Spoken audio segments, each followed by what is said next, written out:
My name is Andrew, Hey, I'm Riyad.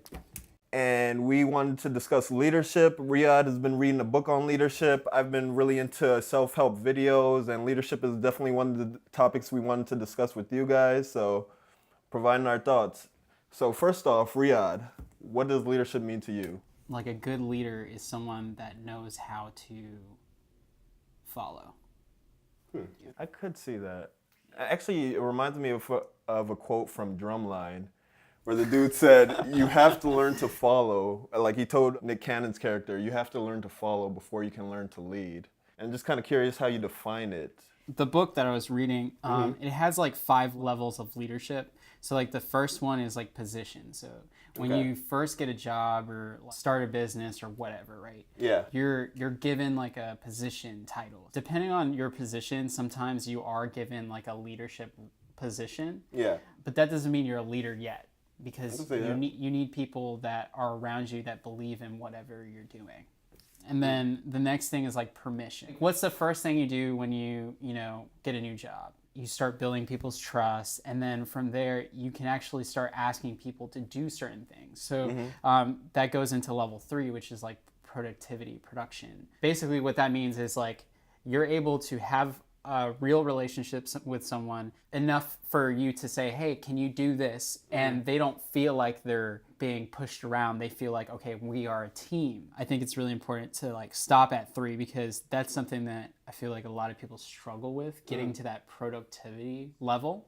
A lot of people can like gain people's trust, but there's always this struggle with actually asking someone to do something and actually having it get done like properly or at all. Actually, while you were saying that, that makes me think of something. Do you think leadership is something people intrinsically have, or it depends on the situation they're in or how adept they are at that thing? For example, would you say that someone is just a natural leader in general, where you can put them in any situation and they're going to be a leader?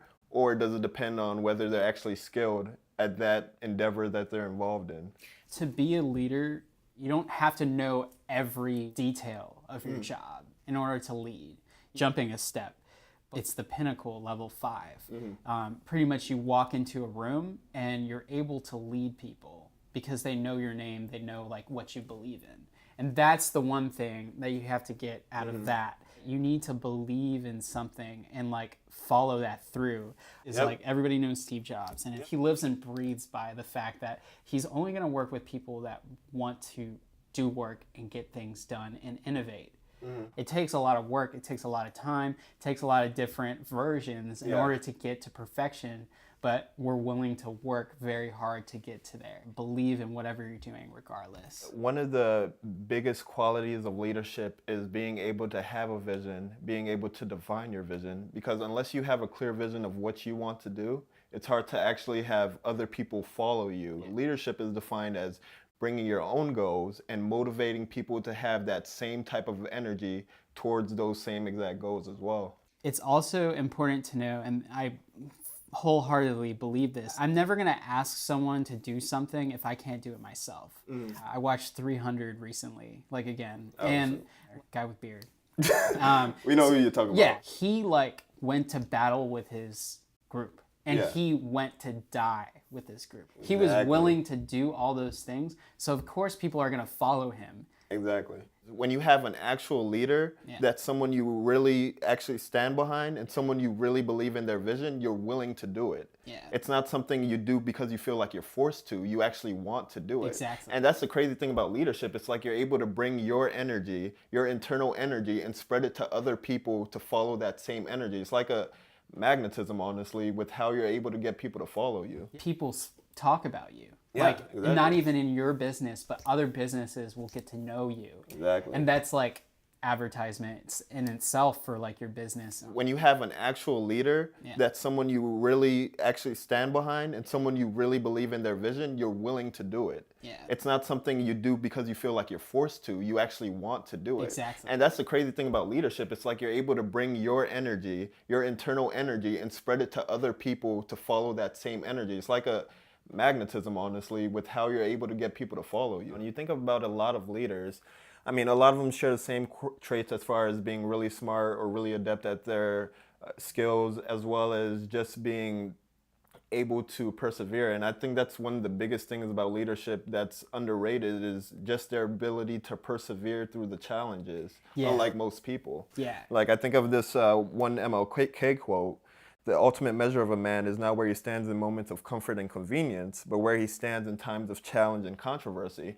And what separates leaders from ordinary people is when leaders face failure, they don't look at it as something that hampers them from going towards their vision. They just look at it as another obstacle for them to overcome. It's so important to have natural confidence in yourself. Exactly. You have to believe in yourself before other people can believe in you. Like In yourself and your vision. Yeah, people believe in the person, the leader, before they actually believe in the vision. Mm-hmm. If you don't believe in the vision, if you don't believe in yourself, no one's going to believe in you.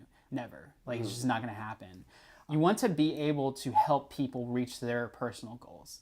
You want to develop people and understand where they're at in their life. Yeah. And if you're not caring about people's like actual personal lives and personal goals, you're never going to get to them. Because they see you as like, oh, I don't really care about your vision. I only care about my vision, and you should follow my vision. That's not it. Yeah, it's being able to find that pinpoint way to align your vision with their vision. So ultimately, you're able to influence them to have that similar type of vision, or they're able to see your vision in a way that can help them as well or benefit them as well. Yeah. So that's pretty much it. Yeah. I feel you. It seems like we're on the same playing field on that, and realizing the importance of leadership as far as being able to persevere, the importance of being able to get people's own visions or their own goals on your side, and the importance of getting that in order to influence people and motivate others as well. Yeah. Henry Ford said that you can't call yourself a business if you don't have any like customers. Same thing with leadership. You can't call yourself a leader if you're not caring about people and people aren't following you and like believing in what you're doing and like That's are really ultimately attached. what leadership is. Yeah, how you're able to motivate and influence others to follow your vision. Yeah, it's people. Like people make the leader. Exactly. It's not, you don't make yourself. Like, exactly. So yeah. And on that note, Yeah. I think we can end the video. Yeah. Thank you. Appreciate it. Thanks for listening to our thoughts on leadership. Make sure to leave a comment down below. Peace.